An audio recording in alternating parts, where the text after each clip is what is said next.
Muy buenos días, hermanos. Es un gusto saludarles.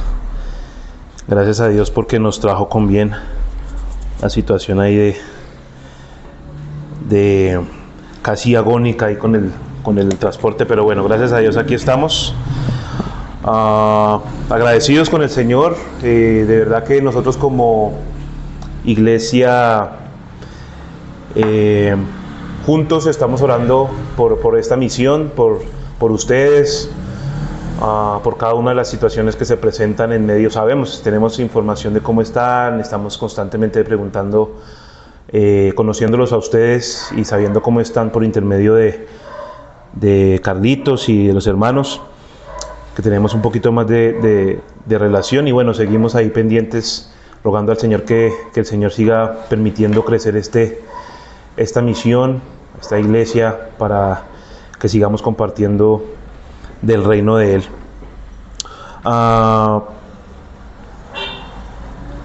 Hay algo que reflexionaba en estos días, y era referente a que nosotros como personas común en la vida tendemos a ser engañados. Y yo quiero que levanten la mano aquí la persona que le gusta ser engañado. O sea, aquí a mí me gusta, no tengo problema con eso, ¿no? ¿Cierto? La palabra nomás engaño ya lo lleva a uno como a repulsión, ¿no? Como, ¿por qué me está hablando de eso? No me quiero sentir así. Y lo interesante es que nadie está libre del engaño, y lo digo con la naturaleza propia del pecado, y es que desestimamos la palabra de Dios. Como tendemos a desestimar, a no poner en primer lugar la palabra de Dios, eso nos lleva invariablemente a estar constantemente con el peligro de ser engañados. Y todos luchamos por no ser engañados, precisamente, ¿no? En el diario vivir. O sea, si nos encontramos con personas en el camino que nos ofrecen negocios, lo primero que uno dice: venga, le tengo un gran negocio, y venga, le cuento cómo es la historia, tal, y mire, es esto. De una vez se le prende una alarmita ahí como de: venga, a ver si esto es verdad, no de pronto me estén timando, algo de miedo, ¿no? O situaciones afectivas, por ejemplo, con parejas, que de pronto uno escuche o sienta que hay algún tufillo de engaño. Uno siempre está como atento, pendiente de que de pronto no me esté diciendo mentiras, etcétera. Y eso nos pasa a todos luchamos con eso. Pero como les decía, tristemente desestimamos la palabra de Dios, no la ponemos en ese lugar, y en nuestro diario vivir eso se refleja porque somos tendientes del engaño. Y ese es el engaño más crítico de todos. Ser conscientes de que desestimamos la palabra, no ser conscientes, perdón, de que desestimamos la palabra de Dios. Y vamos a ver una pequeña reflexión sobre eso. Por favor, vayamos a capítulo 95. El Salmo 95, mejor dicho. Ese Salmo 95 es un salmo precioso, que nos ayuda a ver cómo estamos. El Señor, a través de este cántico, de esta alabanza, nos permite ver. Este es un salmo que, siendo el rey David el autor, va llevando a su pueblo Israel a ver la grandeza de Dios. Y miren cómo dice el texto: venid, aclamemos alegremente a Jehová, cantemos con júbilo a la roca de nuestra salvación. Lleguemos ante su presencia con alabanza, aclamémosle con cánticos, porque Jehová es Dios grande y Rey grande sobre todos los dioses. Porque en su mano están las profundidades de la tierra, y las alturas de los montes son suyas. Suyo también el mar, pues Él lo hizo, y sus manos formaron la tierra seca. Venid, adoremos y postrémonos, arrodillémonos delante de Jehová nuestro Hacedor, porque Él es nuestro Dios, nosotros el pueblo de su prado y las ovejas de su mano. Ahora, este llamado a la adoración que hace David, Lo hace él ante la tendencia idolátrica que tiene Israel, y él es consciente de eso, la tendencia de abandonar el verdadero culto que se le debe dar a Dios, y ante la falsedad de las adoraciones y la infidelidad que él ve como rey que tiene su pueblo. Y hemos visto a lo largo de pues, los que tenemos la oportunidad de leer la Biblia, el Antiguo Testamento, la marcada infidelidad del pueblo de Dios, ¿no? Como definitivamente Israel constantemente se evidencia que Dios no los desecha, y que es paciente aún pese a la negligencia de este pueblo que no es consciente de la bondad de Dios y de cómo los ha cuidado, ¿no? Y lo ha visto.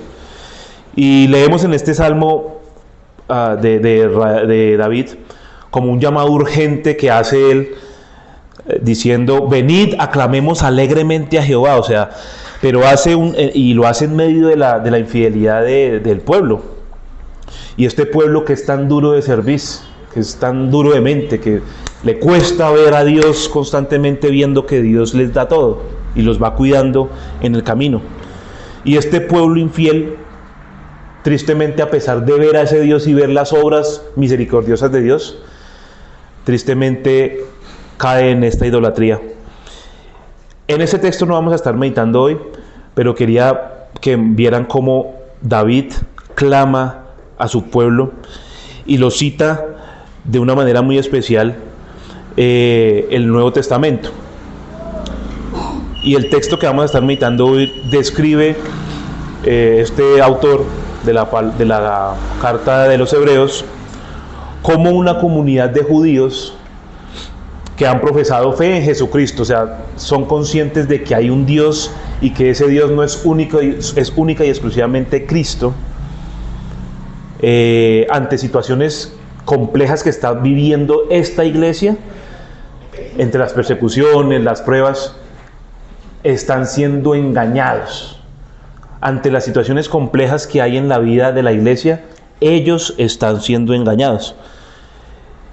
Y la incredulidad, entonces uno confirma que está en el Antiguo Testamento, está en el Nuevo Testamento, en este texto que vamos a ver hoy.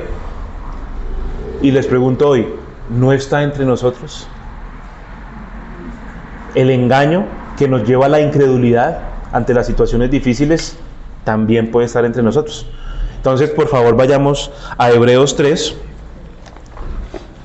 capítulo 3, Nuevo Testamento, ya casi uno de los... Uy, carajo. No, listo, se acabó esto. Uno de los últimos libros.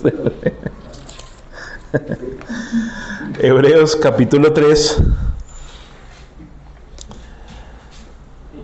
versículo 12.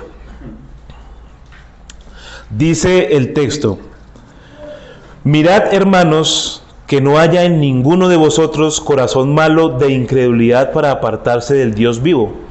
Antes, exhortaos los unos a los otros cada día, entre tanto que se dice hoy, para que ninguno de vosotros se endurezca por el engaño del pecado. Porque somos hechos, ¿qué? Participantes de Cristo, con tal que retengamos firme hasta el fin nuestra confianza del principio. Vamos a dividir este texto en 3 secciones rápidamente, una pequeña reflexión, porque definitivamente la vida es un engaño sin Cristo. La primera es la advertencia a cuidarnos unos a otros. La segunda es la forma de cuidarnos, y ahí lo dice textualmente el texto. Y la tercera es el por qué debemos hacerlo. La advertencia, la forma y el por qué. La advertencia a cuidarnos a nosotros mismos. En los primeros 6 versículos de Hebreos, de este texto, del versículo 3, del capítulo 3, al trazar una comparación entre Jesús y Moisés, declara que Jesús es digno de mayor honra que Moisés, dice el autor de Hebreos más arriba en el capítulo 3. Y entonces, sin transición alguna, este autor interesantemente cita el Salmo 95, que es el que estábamos viendo ahorita.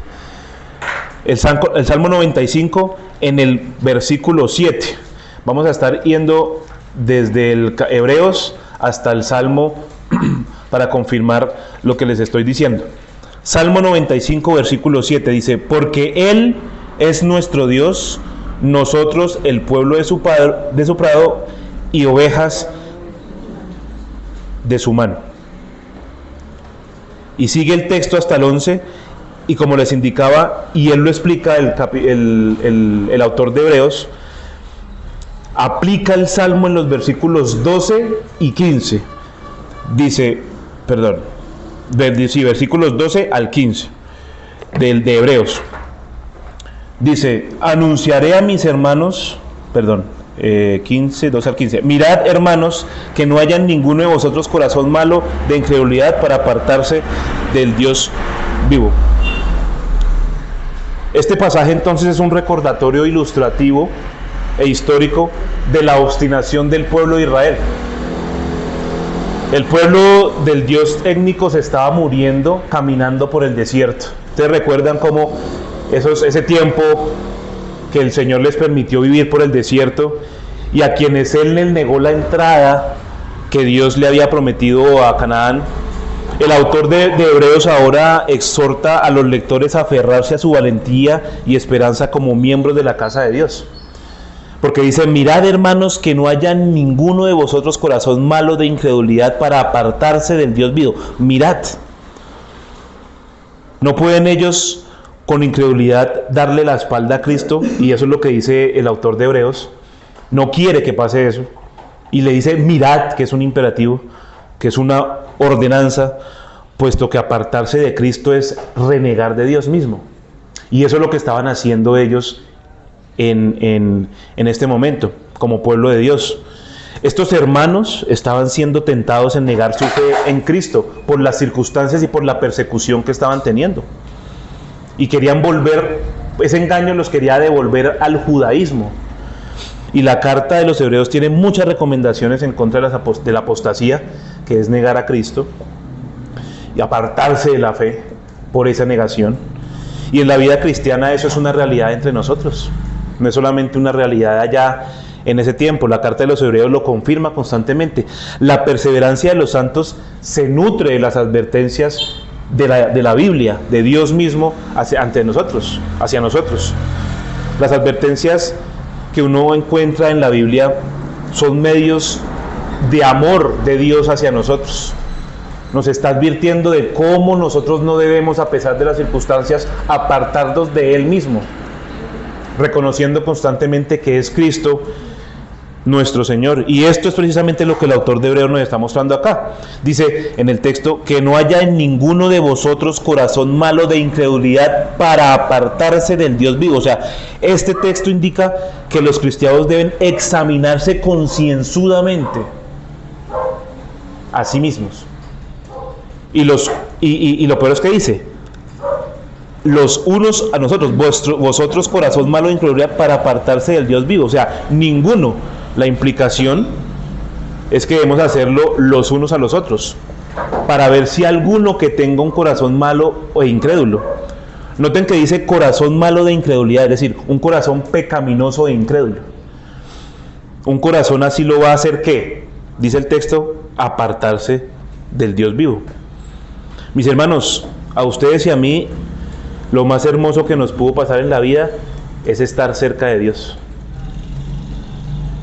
¿O no? Amén. Eso es lo más hermoso que podemos decir de nuestra vida.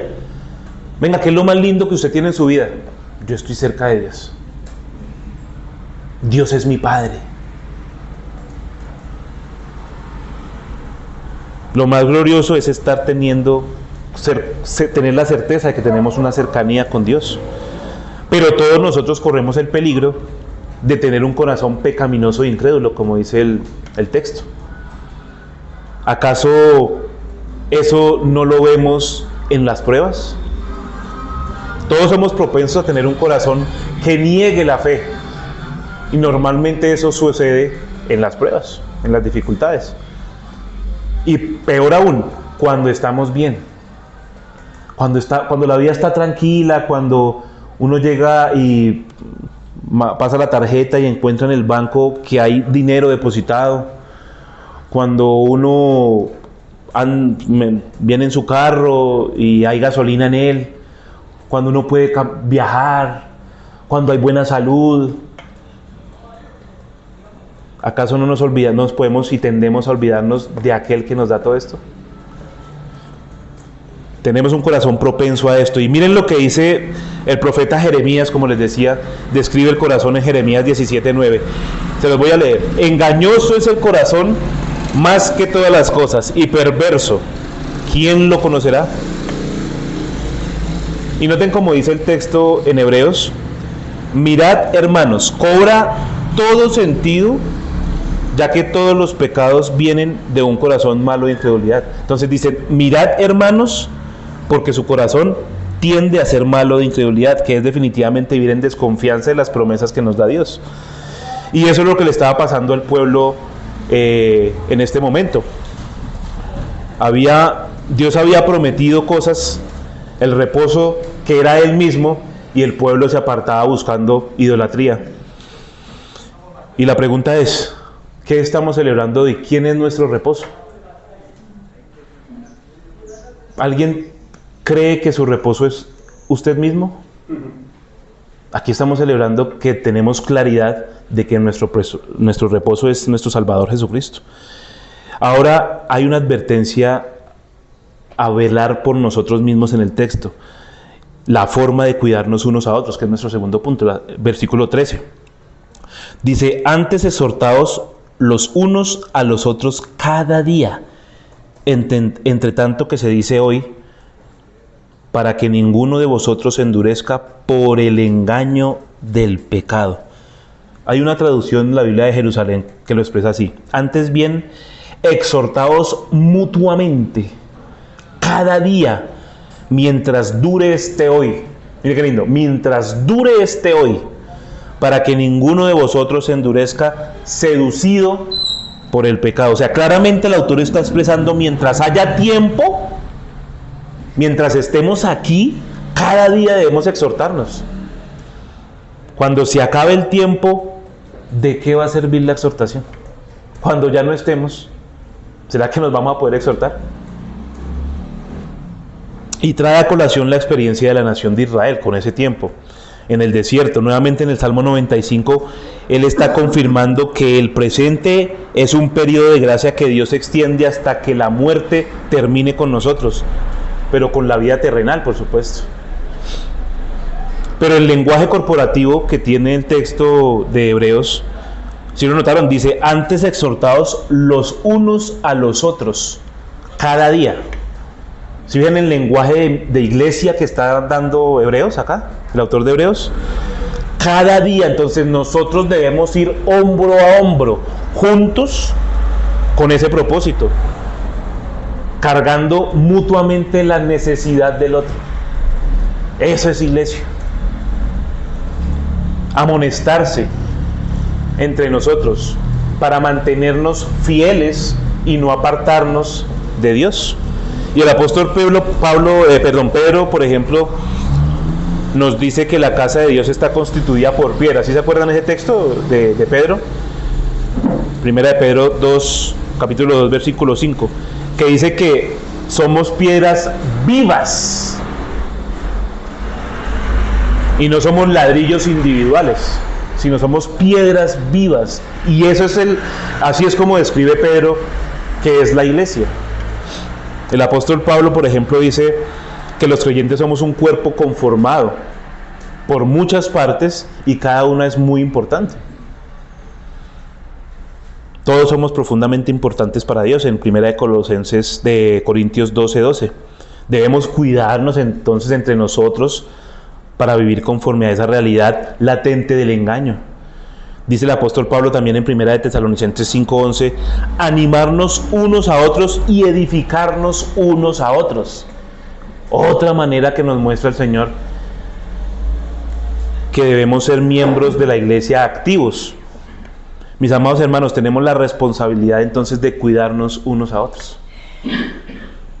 El peligro de la apostasía está presente, o sea, el peligro de que usted y yo podamos negar la fe, podamos negar a Cristo, está latente. Ustedes tienen que cuidar de mí y yo tengo que cuidar de ustedes. Cada uno tiene que cuidarse entre sí. Y este es un llamado urgente que hace el autor de Hebreos aquí. Que todos estemos unidos con la esperanza, con una sola esperanza y una sola doctrina. Expulsemos las fuerzas de incredulidad entre nosotros. Cada vez que usted escuche a un hermano con algo de incredulidad, con algo de negación de quién es Cristo, exhórtelo, anímelo. Cristo venció a Satanás y su victoria nos sostiene, pero no lo sostiene a usted solamente, sino nos sostiene mutuamente como cuerpo. Y esto indica claramente que no podemos vivir vidas aisladas. Si usted tiene una dificultad, si tiene un problema, acuda a Cristo, claramente, a Él primeramente. Pero hay un medio de gracia que el autor de Hebreos y toda la Biblia nos despliega, y es la iglesia, los hermanos. Los unos a los otros cada día debemos exhortarnos. Y el autor expone la razón. Fíjense en cómo sigue el texto. Para que ninguno de vosotros se endurezca por el engaño del pecado. O sea, nosotros corremos este peligro de ser engañados. El capítulo 6 de la Confesión Bautista de Fe dice lo siguiente. Se los voy a leer. Esta corrupción de la naturaleza permanece durante esta vida en los que son regenerados. Y aunque dicha corrupción sea perdonada y mortificada por medio de Cristo, aún así, tanto esta corrupción de la naturaleza como sus primeras pasiones son verdades y propiamente pecado. Ustedes no han conocido a hombres y mujeres que dijeron alguna vez, no, yo en ese pecado no, conmigo no, yo soy un tipo, no, a mí, yo tengo ciertas cosas así, pero con eso no, yo no, conmigo no, ese tipo de situaciones a mí no me caen. ¿Y cómo están hoy? Yo conozco muchas personas que dijeron, yo con eso no, yo adulterar, yo amo a mi esposa fielmente, conmigo eso no. Y hoy en día tienen 3 o 4 hijos aparte de su matrimonio, en un chasquido de dedos. Dijo el apóstol Pablo, así que el que piensa estar firme, mire que no caiga. 1 Corintios 10:12. Cuidémonos mutuamente de ignorar que Satanás está como ¿qué? Como león rugiente a quien devorar. Sé que estuvieron hablando de leones y de cosas el domingo pasado, ¿no? De los animales. Debemos ser sobrios y velar. 1 Pedro 5:8. Y la palabra engaño en nuestro texto dice que es ser apartado del camino correcto, ser desviado del camino correcto. Y el autor de Hebreos aquí de manera escueta entonces da la razón. Para que ninguno de vosotros se endurezca y desvíe el camino correcto. O sea, todos nosotros somos propensos a través de la mentira a ir por otro camino. El pecado es una trampa, es un fraude que alimenta nuestras mentes y si le damos permiso nos destruye. Porque está diseñado para destruir, para engañar, para apartar del camino. Y hoy quizá muchos de ustedes vienen así, engañados por una paz. No, yo siento paz. Yo estoy teniendo una paz en estos tiempos, una tranquilidad. Pero dice el autor de Hebreos, mirad, ¿esa paz es una paz del mundo o es una paz que solamente puede dar Dios? Es que yo estoy viniendo todos los domingos a la iglesia, estoy sirviendo. Yo me siento sosegado. Mirad, escudriñad el corazón, si esa paz viene de Dios, proviene del Señor, o es una paz que viene del mundo, es decir, de lo que usted está generando, de lo que usted está obrando, y no de la obra de Cristo misma. Confundidos quizás podemos estar viniendo acá porque creemos que no estamos tan mal delante de Dios.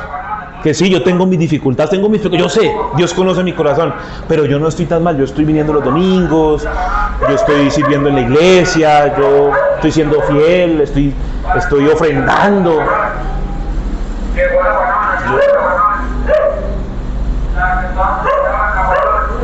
Quizá esa paz es una demostración de que está ciego a su pecado.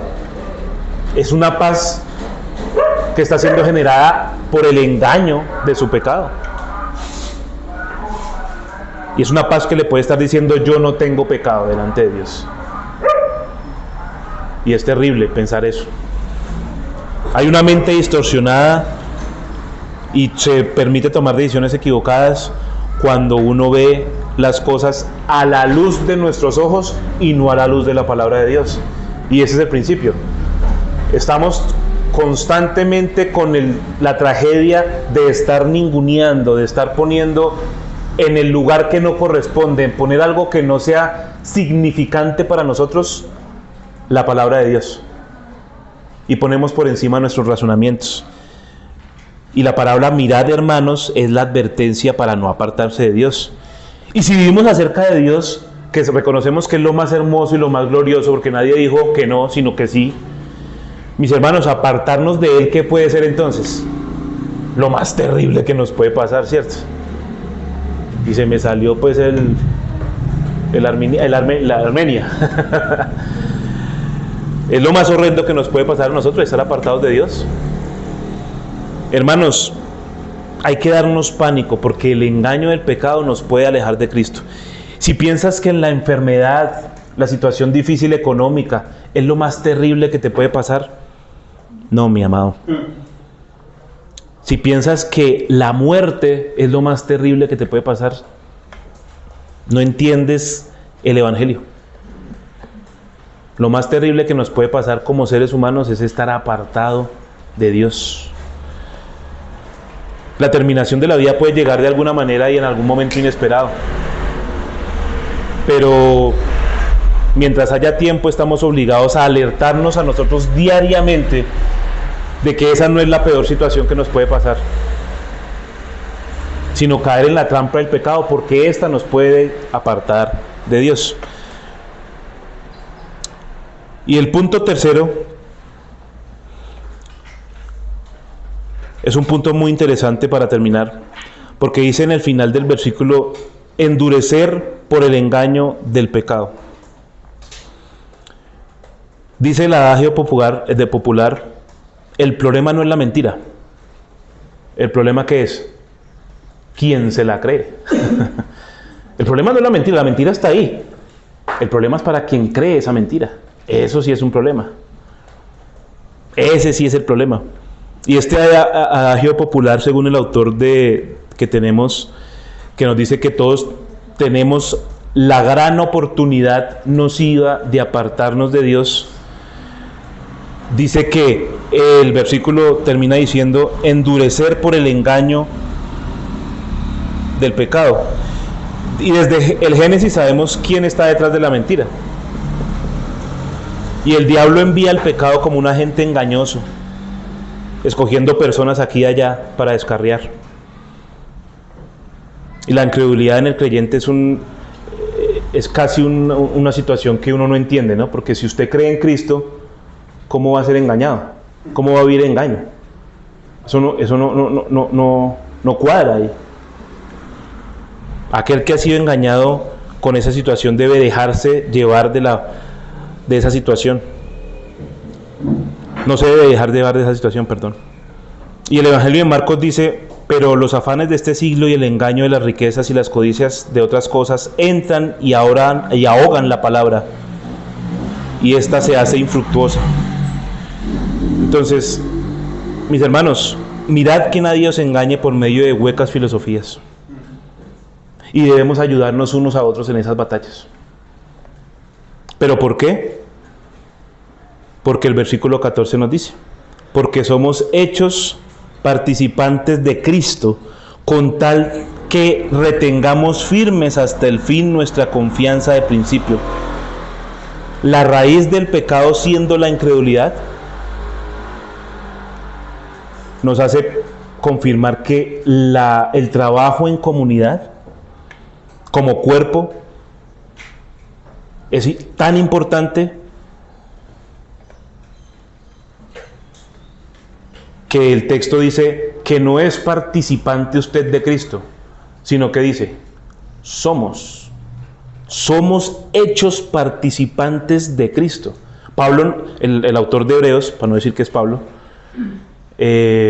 no dice que soy participante de Cristo, siendo apóstol. Dice, somos participantes de Cristo. ¿Qué quiere decir eso?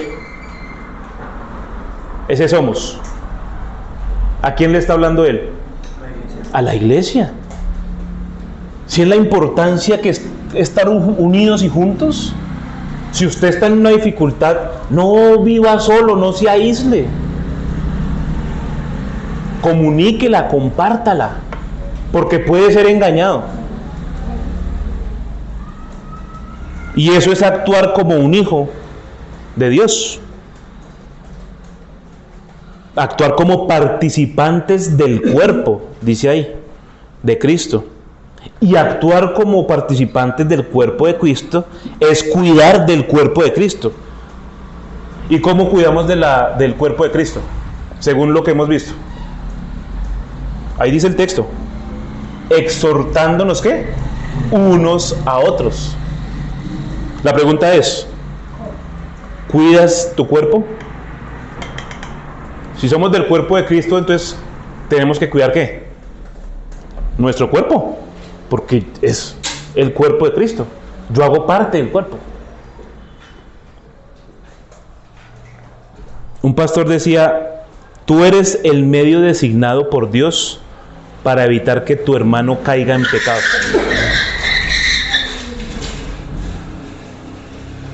Tú eres el medio designado por Dios para evitar que tu hermano caiga en pecado. Tú darás cuenta delante de Dios del cuidado de tus hermanos. Somos el cuerpo de Cristo. Busca amigos que te lleven a Cristo o morirás. Busca ayuda. No te engañes con que puedes solo. Si estás en pecado, confiésalo. Busca rendir cuentas. No aparentes más que estás bien. Llegas el domingo y hueles rico y todo está bien, no hay lío. Pero delante de Dios quizá tú sabes que no es así. Rinde cuentas. Porque dice el autor de Hebreos, somos participantes de Cristo. Tener una relación con el cuerpo de Cristo no es sentarse y llegar acá a compartir del fútbol, cómo están las situaciones del gobierno, la farándula, los negocios, porque pues eso está bien, hace parte de nuestro diario vivir. Pero este día es muy importante porque además de todo eso, nos lleva el Señor a centrar la mirada en Él, a tener una relación con el cuerpo de Cristo. Y nosotros somos llamados a tener ese tipo de relaciones, relaciones profundas que nos lleven a ser conscientes de a quién estamos sirviendo, de quién somos parte. Hermano, la pregunta es entonces, si estamos llamados a tener relaciones profundas y para no abrazar falsas doctrinas, para no ser engañados, hombres y mujeres solitarios que quieren vivir vidas solitarias y aparte, que nadie se entere de lo que yo estoy, porque no, yo estoy bien, pero ¿qué puede pasar? Caen fácilmente más en el pecado, ¿no? El que está solo cae más fácilmente en el pecado. Entonces, la pregunta es, ¿tú estás discipulando a alguien? O mejor, ¿estás siendo discipulado? Ese amigo cercano con el que tienes confianza en la iglesia, ¿te lleva a Cristo? ¿Te dice la verdad aunque te duela? ¿Cómo estás reaccionando tú ante la exhortación? Si viene un hermano y te dice, ven hermano, yo te estoy viendo que estás como alejado, que no se meta con mi vida, o no se lo dice porque uno es diplomático, pero por dentro metido. Mis hermanos, recuerda que la amistad en Cristo es una que tenemos que mantenernos creyendo mutuamente. Nos reunimos para eso, para seguir creyendo, para matar la incredulidad juntos. Nos reunimos para matar la incredulidad juntos. El engaño del pecado lo evitamos si juntos nos reunimos con ese propósito, y es adorar a Cristo. ¿Y por qué? porque somos hechos participantes de Cristo, y la confirmación de eso es mantenernos firmes. ¿Hasta cuándo? Hasta el fin. Y miren cómo lo dice el texto al final: con tal de que retengamos firmes hasta el fin nuestra confianza del principio. Los verdaderos creyentes se aferran a Cristo como esa parte, con la parte principal y la más alta confianza que tienen. Que su fe sea fundamentada en el único que los salvó del engaño. Cristo ya puso esa bandera de santidad en nuestro corazón, pero el pecado está en esas grietas que aparecen por allí. Hay que cuidarnos entre nosotros. Mantengámonos firmes. Dice, para terminar, el autor de Hebreos.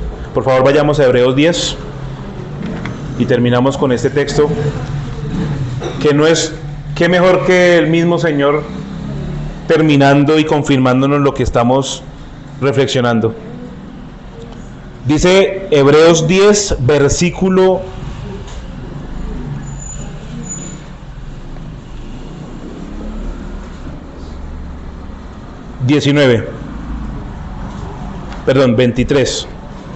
23. Mantengámonos firme sin fluctuar la profesión de nuestra esperanza, porque fiel es el que prometió. Y considerémonos unos a otros para estimularnos en amor y a las buenas obras, no dejando de congregarnos, como algunos tienen por costumbre, sino exhortándonos, y tanto más cuando veis que aquel día se acerca. ¿Y saben por qué podemos mantenernos firmes? En el mismo texto ahí el autor, y por eso tenía en mente el versículo 19, lo dice.